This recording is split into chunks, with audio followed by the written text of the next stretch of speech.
like, subscribe, and leave a comment. I would have to say thank you to everyone who's been subscribing to the channel. Our subscribers are going up and up and up, so keep subscribing, keep sharing, keep supporting, leave comments, leave likes. Thank you very much. So AEW Rampage, so obviously you know Rampage is covered the week prior here in England because we get it late. So the week prior is still the build up to Revolution. So the first match in Rampage, week commencing 6th of March, is Top Flight versus Aussie Open versus Dark Order versus the BCC in a really good match with the BCC won.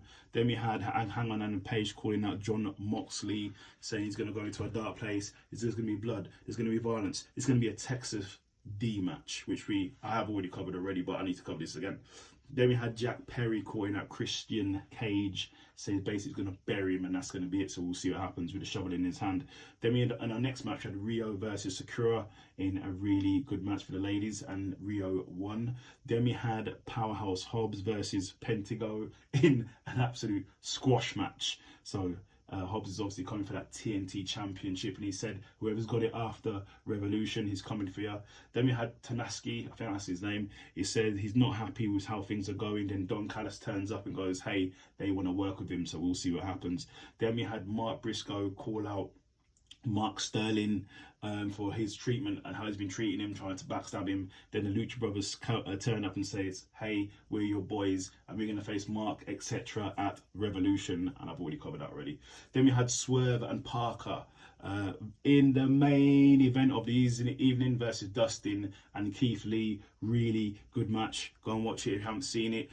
Keith Lee now comes out with a cape like Batman. Well, he was like Batman. He was like the Dark Knight because he destroyed everything in the ring and he got the pin. So really good match there. And at the end of the segment, end of the whole show, Ricky starts to attack Chris Jericho, obviously leading up to their match in Revolution, which I covered already. Now, AEW Dynamite up to the time. So it starts with Orange Cassidy versus Jay Lethal in a All Atlantic Championship match. Really good match. Go and watch. You haven't seen it, but in the end, Orange Cassidy wins. But after that, he gets attacked by Jeff Jarrett. So see what happens there. Then Hobbs says to Wardlow, his life is a shambles. Apparently, he got his car jacked. He's got his title taken. His clothes taken. I'm not sure what happened there. I didn't see anything about that.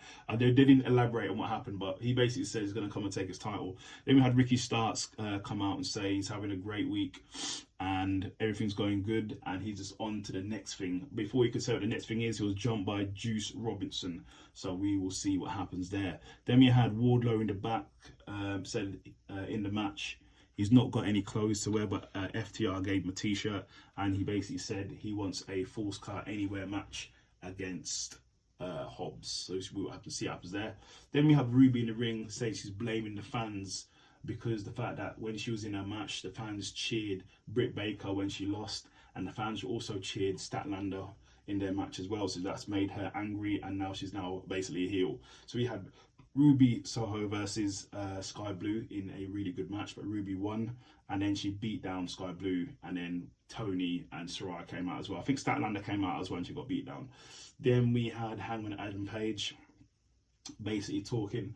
As he's been interviewed, he was saying the beef between him and Moxley is over, but he said that what he wants that to his win over Moxley to show to everybody if you push him, he has got higher limits and darker limits, so be careful. But he did say he's done with John Moxley. Then we had MJF saying he's never going to drop his title, and I think he's having a birthday bash or something, so we'll see what happens there. Then we had FTR come out, and basically they're just calling out the Guns, so the Gun Club better be ready for FTR because they're coming for him. Then we had Jade Cargill basically saying she's beating everybody. I think she says she's 53-0, and now they're going to Canada, and she wants the best Canadian talent out there to challenge her for her TBS title. So we'll see what happens. I think it's going to be some big I don't know, Hall of Famer or something, so we'll see what happens there. Then we had the JAS versus AR and Top Flight in a trios match. Really good match, but in the end Chris Jericho won due to obviously interference from Jake Hager, and then Chris Jericho calls out, basically says to the world they're the number one contenders for the trio championship. Before he could get a word in edgeways, then the Elite come out and go, no you're not, mate, we just lost the other day and we still want a title shot. Before that could all finish, the House of Black come out, and House of Black goes, if anyone wants the titles, come and get it. So we'll see what happens there. Then we had Orange Cassidy it's been announced that Orange Cassidy's All Atlantic Championship is now going to be turning into the International Championship. Sorry, you heard me say Intercontinental, which sounds similar to WWE's title, but yeah, anyway. So we'll see what happens there. That's gonna take place in Canada. Then we had Bryan Danielson. I'm not sure what is saying happened here, but Bryan Danielson says basically Max was right. Max basically beat him down, took his heart. He said he couldn't move his legs and his arms, and he said he is going home. Now, I'm not sure what home means. There's home means he's going to WWE, but his home means he's going home. So we'll see. I'm not sure. I'm not sure what's going on with his contractors either. Then we had the BCC versus the Dark Order in a really good match, but in the end, Jon Moxley got the win. Then Jon Moxley carried on beating down members of the Dark Order, so he's definitely turned heel. I think the whole BCC have turned heel as he's beating down the member of Dark Order. Claudio was trying to call off the ref, saying, "Stop, mate. Just leave him to it." He's going to try and take him out. Let's let him take him out. So we'll see what happens there. And then Hangman Adam Page came out, and then he like punched Claudio in the head. Then he got jumped for his trouble. So we'll see what happens there. Then the JS tries to recruit the Acclaimed, and the Acclaimed wasn't having none of it. And then in the main event of the evening, we had Hobbs versus Wardlow for the TNT Championship in a Falls Count Anywhere match. Really good match. Go and watch it. Obviously, two powerhouses. There was tables, there was chairs, there was ladders. There wasn't any thumbtacks. There wasn't any barbed wire. There wasn't no forks. There was no blood, but it was still hardcore. But in the end of the match, QT Marshall got himself involved, and him and Hobbs did a powerbomb off the stage through some tables, wherever it was, to Wardlow. Wardlow could not get up for the 10 count. So your new TNT champion is Powerhouse Hobbs. Congratulations. Like, subscribe, and leave a comment. Thank you very much.